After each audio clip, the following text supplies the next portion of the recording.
What up, everybody? This is April Dawn. I'm here to do my Shots Fired Season 1, Episode 4 Truth Review Recap. So, y'all, this show, it's unfolding. So, we only have 10 episodes. So, like, I hope things start to get moving sooner or later. But, you know, we found out some things this week. So, you know, it was a pretty good episode. It was pretty good. And we got a little tension. We got a little tension going on between some of the characters. All right, so let's go ahead and get started. So, we have found Corey. Corey is in the hotel room with his uncle, and Ash calls Preston to come down to the hotel to talk to Corey about what the hell is going on. So basically, Corey gives us the whole story of what happened when, you know, Joey Campbell was stopped by the police. He says everything that happened with the story, and he says one police officer shot him. And so we understand that, well, he says he cannot identify the other police officers. He really didn't see them, but he saw the one who shot Joey, and he can identify him if he sees him again. So now that we know, we have a witness. So Preston is very upset. He's pissed, and he want to go straight to the Department of Justice. Ash is telling him, do not do that. You need to make sure that this witness is credible. We need to check on his credibility before we bring this to, you know, the DOJ, because you're not trying to take down just one police officer or one, you know, we're taking down a whole police department. So that's like taking down a small government. So you're talking about one boy's word over a whole police department. So, but Preston does not listen. He said his patience is through. Okay, he done used all his patience up. So he goes to the DOJ man on the TV screen, the DOJ man on DOJ, y'all. Ooh, Department of Justice. DOJ man says no, it's not enough evidence. He doesn't know. The first thing he says is your witness credible. She tried to tell your stupid self. But anyway, it didn't work. They need some more evidence, and they requested protective custody for Cody. So he said he gonna keep that, you know, in his back pocket. He don't know yet. So they gotta prove that they have a case. Okay, before they're gonna open the case, they gotta prove they got some evidence that something is going wrong, more than just one person. Okay, so we're back on the case. The cops have. Okay, we're at the cop's house. What is his name, y'all? Whatever the policeman name is, okay, the one who shot the boy. We're gonna saw him in black police. Okay, the black policeman. We at his house with his wife, and in the middle of the night, somebody walks by his son's window. The son gets up and puts on a cape, I guess like he gonna save the day and be a superhero, and he leaves out the door. So the alarm goes off, cop gets up, goes outside, only to find on the side of his house somebody has spray painted "Kill a Cop" on the wall.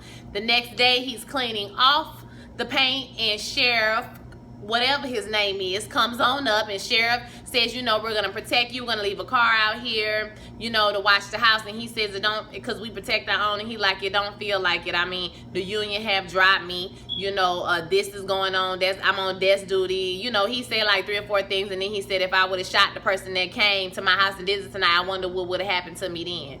So, you know, he asked he didn't really say nothing back. I mean, because he had a point, you know. So Sheriff didn't say nothing back. All he said was, did the neighbors see anything? He said no, they didn't see anything.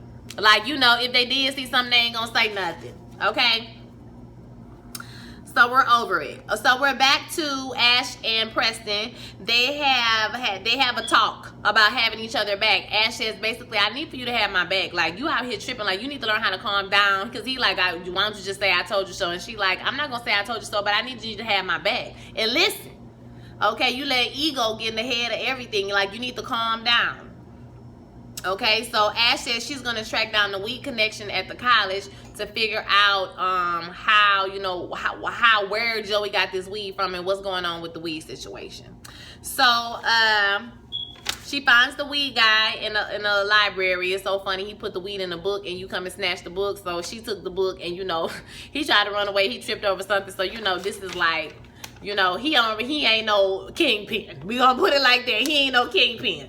So she tracks him down. She finds out that, you know, Jesse didn't really smoke weed. The dude says he know, because, you know, he make it his business to know these things. So he said Jesse did not really smoke weed, and he says that they didn't have to go to the hood to get weed. They didn't have no connection. His weed was just as good as anybody else's weed. So we're trying to figure out. So she bought some weed off of him, and basically she's gonna send it to the lab to figure out what strains of weed, you know, they are.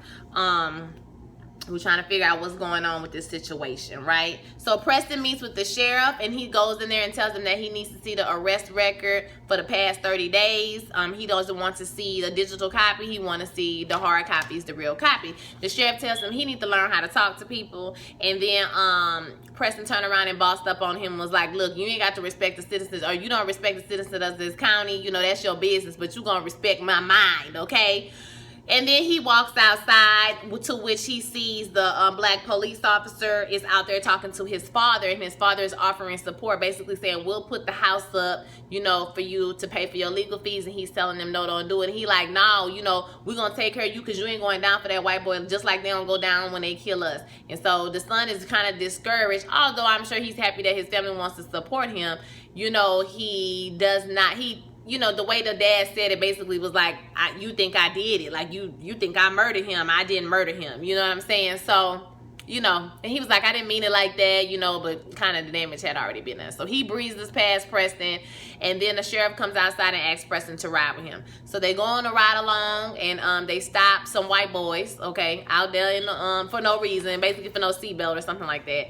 And so, you know, basically it's just like a stop where he makes them Preston pat them down, and one of them kind of push him off. He says, no, do it. So it's a whole tense situation because you can tell that those three white men really don't like black people. And so basically he did all of this to say, this is how we feel when we go into the houses every single day. My officers feel this way, and if somebody would kill them if they had the chance to kill them, somebody would do this if they had the chance to do it. So, you know, this is how they feel, and you need to stop talking about stuff that you can't prove. And he says, no, Preston says, maybe the people wouldn't be scared of you if y'all wasn't known for killing innocent people. And he says, you better to watch what you say about stuff that you can't prove, or if it's something you don't have evidence to back it up. And he says, because when Preston said that to him, he said, is that a personal or professional advice or something like that? So whenever he said, you watch what you say, and the sheriff said that, Preston responds with, well, is that personal or professional advice? Like, one thing I like about Preston is he do not let a motherfucker, he do not let nobody try it, excuse me. He do not let nobody try it with him, okay? He do not let you make it. If you say something out the way, he gonna say something back. He will not let you get the best of him. Okay, Preston do not play. Don't come for Preston. Don't send for him. Okay, because he gonna come for you. Preston don't play no games. Try it if you want to. So anyway, that was the end of that. So I done talked about all my, y'all, I done got all ahead of myself without this. Okay, so boom, yeah, boom, and we're here. So now we're with the governor. Okay, we're with the governor and the Pastor Janae, what was her name, right? Pastor Janae, something like that. Did I make that up? But anyway, we're with the governor and the pastor. They down at the school to talk about her new education initiative. Now, this initiative is going to affect Joey Campbell's little brother. Y'all remember we met him on the last episode because he's going to have to go to this new school because their junior high, their middle school is closing down. So they're going to be busing kids over to this school. Now, some of the parents expressed concern. Some of the parents expressed support, you know. So it's kind of like a mixed, you know, reaction from the crowd. Some people are like, you know, the school is violence, a lot of violence. Are we going to have to get metal detectors, you know, like, and then some people are like, look, you know, if the class has got 45, 50 kids in the class, I mean, how the hell they're not going to learn? You know what I'm saying? Of course it's going to be violent and stuff going on. It's too many people there.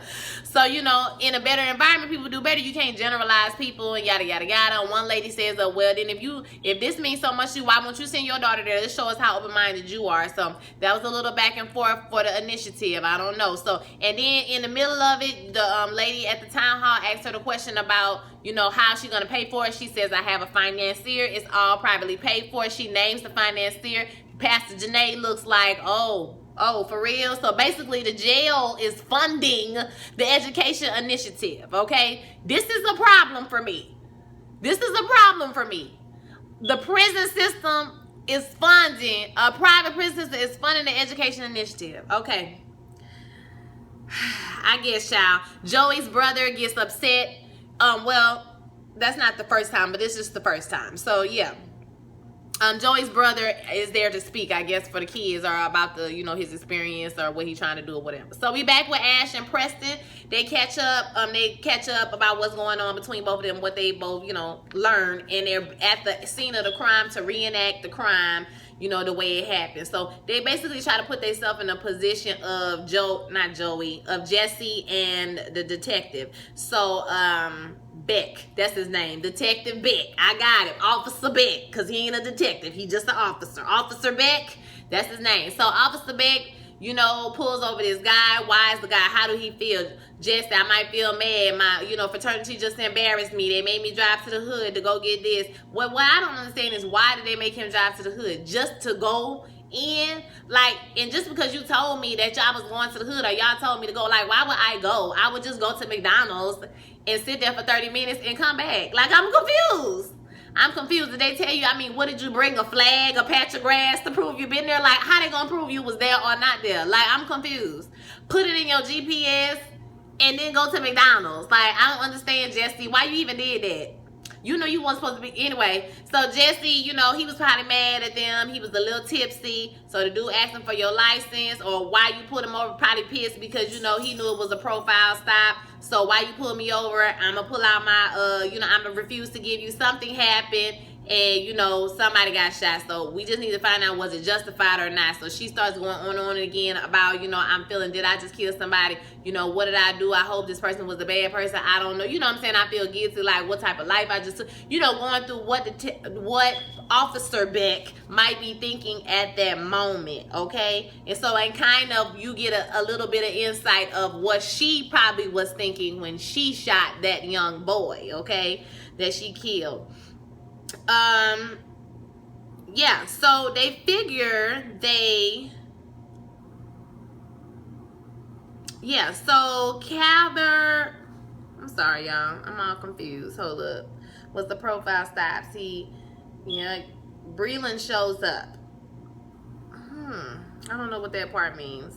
Oh, okay. They figure out that detective, why I keep calling this man a detective, y'all, help me God. The Officer Beck and Officer Breland, Lieutenant Breland showed up. They were the first to show up on the Joey Campbell murder. So now we putting together that these are two connected. Something happened with that Joey Campbell murder, and this is why they throwing this boy under the bus, or they at least, you know. But my thing is, if he knew something about something that was going on at the jail, or, you know, in the department, why would they try to ostracize him like they doing? It seemed like to me they would go out their way to protect him because they don't want him to tell, or they would just threaten to kill him or whatever. I'm not exactly sure, child. I don't know. But they figured out. So we're back to the town hall, and the parents, you know, are going back and forth. Like I said, the interview questions, you know, they expressing they, you know, discontent. Some people cool with it, some people not cool with it. They go back and forth, and the boy gets very upset. You know, this is Joey's little brother. He gets upset and he leaves. The mom goes to follow him. So Ashton Preston interviewed a complainant that somebody complaining about Lieutenant Breland. Basically, it was an old black lady, and she said that her Lieutenant Breland stopped them all the time, every Sunday on their way to church, just for no reason, just messing with him. And finally her husband was like, enough is enough, you have to stop doing this, stop it. And so she said when he did that, Lieutenant Breland arrested him, took him to jail, and about a month later her husband died. She said nothing was ever done about the complaint, and how could somebody deal with this? You know, 70-some years old, you ain't doing nothing but go to church and come back home and get harassed by this man. So we see that Detective Breland, or Lieutenant Breland, has a problem with black people. Like, he clearly has a problem with black people. Now they want to talk to him, but they decide to, oh, well, we're gonna go in order. So we see a man with a sniper gun. I don't know who this man is. I've never seen him before. He don't look like any of the police officers that we've seen, you know, since the show has been on. But he's creeping up to the hotel room, goes up the stairs, boom, boom, boom, shoots, and then he turns on the light. Corey is not there. Thank the God. Protective custody. Got them before somebody could come and kill them. So now it's the whole, we see his face. So we're going to see what this man, who is this man, Harpo? Who this man, and why is he killing people? And who is paying him? I need to know. I have questions. Okay, so y'all definitely need to know what's going on with that, honey. That was weird. Who is this man? I want to know. So Ashton Preston, you know, she tells Preston that she's sending a letter to her daughter. They have a little colorful banter. You can see the people protesting, free Officer Beck. Okay, and they go to talk to Breland. I mean, the officer, I don't know what the other officer is, y'all. The other white officer, that's the nice white officer or whatever. They go to talk to him again, and he's kind of like silenced. He won't talk about it. Basically, I don't think he dirty. If you want to talk to me, get my rep. So they go to try to talk to Breland again. Breland basically tells this little fable about his father, how he and his father had a jacked up relationship. But, you know, a few years ago, his father had cancer. His wife told him, you know, he should be with him. He went through the chemo process. And when he died, you know, he thinking this man is so horrible. And everybody came to the funeral talking about how wonderful he is and how what he did for them and how he helped them. And he said, you know, he doesn't believe in good guys and bad guys, and profiling works for black people and for white people. So he don't believe in good guys and bad guys, and they need to leave. If they want to be some heroes, they need to go take down some crooked politicians because they don't belong here. Okay? And they never will. Lieutenant Breland, I hope somebody kill you. Okay? I'm over you. Lieutenant Breland, you can kick rocks. Anyways, so no, guys. So we went back to the governor. We went back to the governor, and she's talking to the secretary, and basically, you know, the pastor has called and expressed her concerns about, you know, this financier. Is there any way we can get this done? You can tell that the governor does not want to do this, because she says, oh, I forgot that part. Oh, this is the first time they talk. Excuse me, I'm jumping too far ahead. So they all meeting together to finalize the deal. And so the financier says that he wants the prison to be, the state to guarantee they will keep their prison 88% capacity filled at all times. So the governor is like, I thought we had a deal. You know what I'm saying? What's going on? He like, well, we almost have a deal. You know, if you agree to this, this means more arrests. This means longer sentences. This means, you know, so much more or whatever. Like, I'm not doing this. And she gets up and walks away. Now, later on, we come back to her. She's talking to her aide in the office, the young girl that Preston was sleeping with. Okay. This young girl, and basically asked her for her advice. She's like, well, because like I said, the pastor has called and expressed her, you know, concerns about what's going on. So she says, well, you know, you can tell she really don't want to do it. There's no other way they can get the money, though. I mean, they have to have money. So, you know, she like, I don't know, you know, how I'm going to do it. And so we get a little glimpse into the pathology of the mayor, of the governor, that maybe she is, you know, not a bad person. But, you know, it's only so much you can do with bureaucracy, y'all. Bureaucracy is a mug. It stops everything, okay? It stops all progress. Bureaucracy is horrible. Like, now that Donald Trump is the president, you know, I have an appreciation for checks and balances like I have never had before, okay? Because the president can't just do whatever they want to do. We don't live in a monarchy. At the same time, bureaucracy, and red tape stops a lot of things from happening, or it keeps a lot of things from coming to fruition in a timely fashion, okay? It takes years for things to happen. So you can see she kind of caught up in I want to get this done, and basically her aide says, you know, well, if we have more schools and better schools, then we won't have the need for so many prisons. So that's how they rationalize it, and they're going to go ahead and get the man on the phone, child, and get his coins out. So I guess, okay? So the little brother does not want to go to school. You know, he's kicking up a fit about it, and the mom is basically saying, I don't want you to end up like your brother. You know, this is the opportunity for you to do better. And he's just like, I don't want to go where all them people hate me, and you know, all of this and that. So they kind of fuss about that. And so we also visit the governor's house. And the governor and her daughter, you know, they all getting ready for morning, or they eating dinner or whatever, and the daughter just expresses that she believed that somebody had a point. I mean, why could she go to the school with the house, you know, where kids from the houses go, you know, if she really believes what she's saying? And of course the governor's like, it's too dangerous, Dad, like, let's just change the subject, we don't have time for this. So I feel like at some point that's gonna come into play. Remember Lieutenant Breland's daughter, remember she questioned him about him being racist. And so, you know, I think that this new generation, they emphasizing that point, because another thing is when the little brother went to school, he thought he was going to be met with hate, and this white boy came out with a box. When he opened the box, it was just t-shirts welcoming them to the school. So hopefully, you know, I hope that this is going towards, you know, everybody's not bad. We're not going to make all the white people bad in the whole show, everybody horrible, because every white person is not horrible. There's some very nice white people in the world, okay? So, like, you know, somebody, you know, it shouldn't be everywhere you go everybody is racist, because there are people with racist parents who are not racist. Like, that happens. You know, a child can see when something is wrong, and you know, sometimes in some situations they will go against what their mom and daddy have taught them because they just know it's wrong. So, you know, hopefully that's where they're going, and we're not going towards because the predictable route is everybody gets along now because it's all good. But when shit get real in about 3 weeks, then, you know, kids going to be getting beat up at school, and there's going to be some issues. I don't know. Some black and white issues. So I hope that's not going on. We can at least have somebody be harmonious. Okay? Goodness.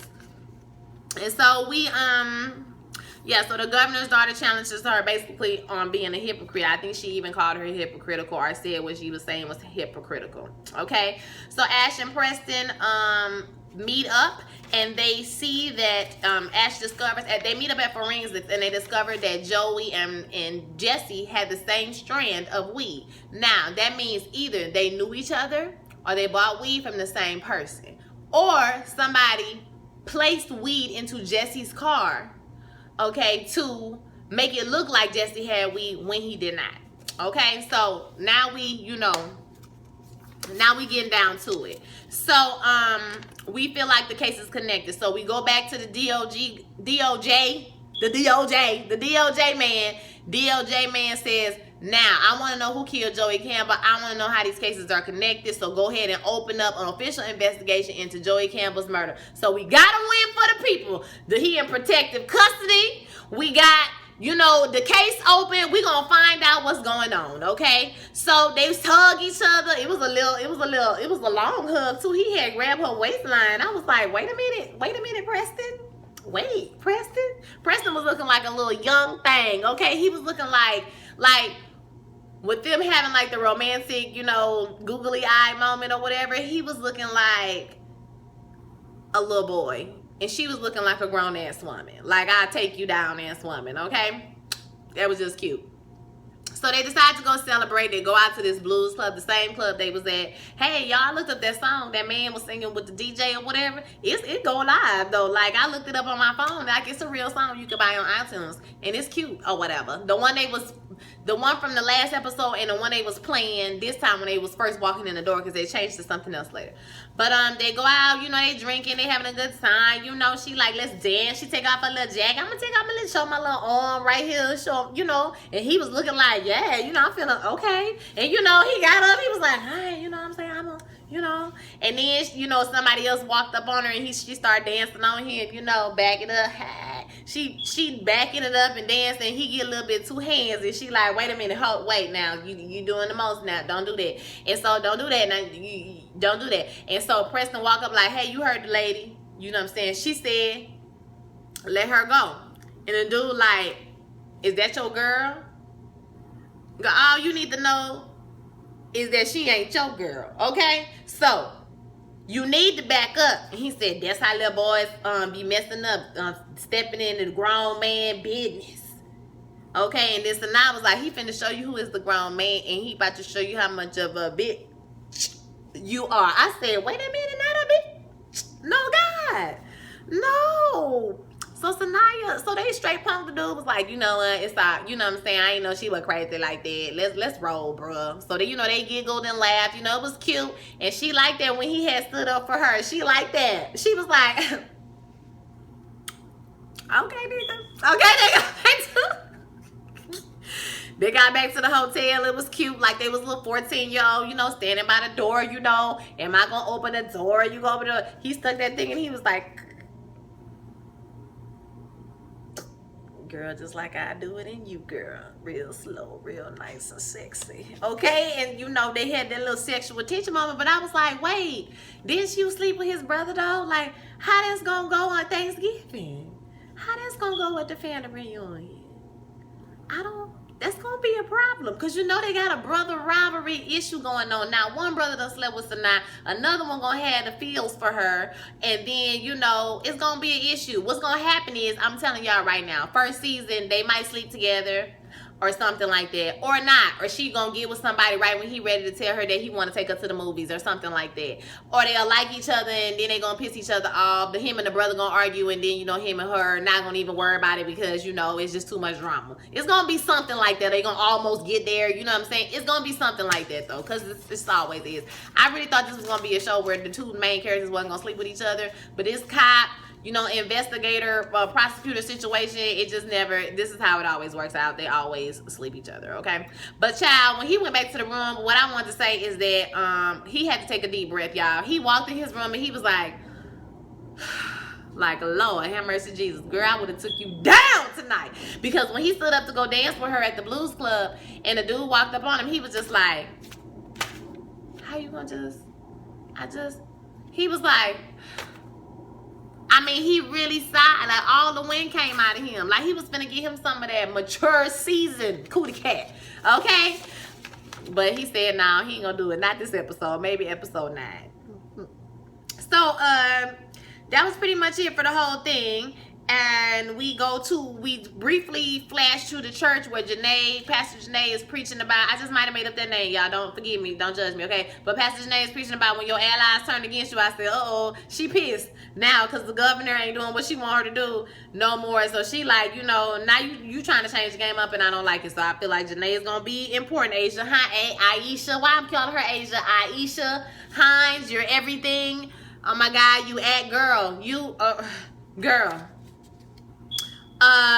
And we see Detective Breland looking at Ash's file. I don't see what was so shocking or amazing about that. Wasn't no OMG moment. He already knows she shot the boy. But is there something else in the file that we don't know about that he's going to use against her later? Okay, and then on the preview, we see that the sheriff is involved in this. We kind of thought the sheriff was more like an impartial party. He's white and he might, have biases, but he don't let that affect his job necessarily. He knows right from right and wrong from wrong. We still on the fence about him, but I feel like this next episode we're definitely gonna find out which side of the fence he's on. Either he's got everything to do with it, or he really don't have nothing to do with it. Okay. As far as Preston and Ash, I feel like they not gonna smash, or they gonna almost tell each other they like each other, and then something gonna happen with the brother, because that brother rivalry is not nothing to play with. And one thing Preston do not do is hold his tongue. Okay, he do not know how to be quiet. Okay. I feel like Corey gonna get killed. I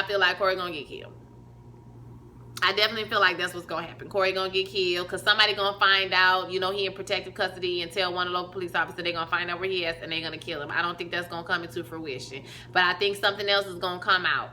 So we'll see what happens. Let me know your thoughts. Don't forget to like, comment, and subscribe. I'm sorry my videos are kind of late this week, y'all. I just been chilling. Good Friday. I just laid in the bed all day. I'm not gonna lie to you. I was tired. It's been a long week. It's been a lot of stuff going on. So I finally got a break, and I braked. Okay, because when we break, we break. Okay, so but I'm here.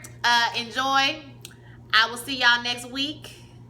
Talk to you later. Peace.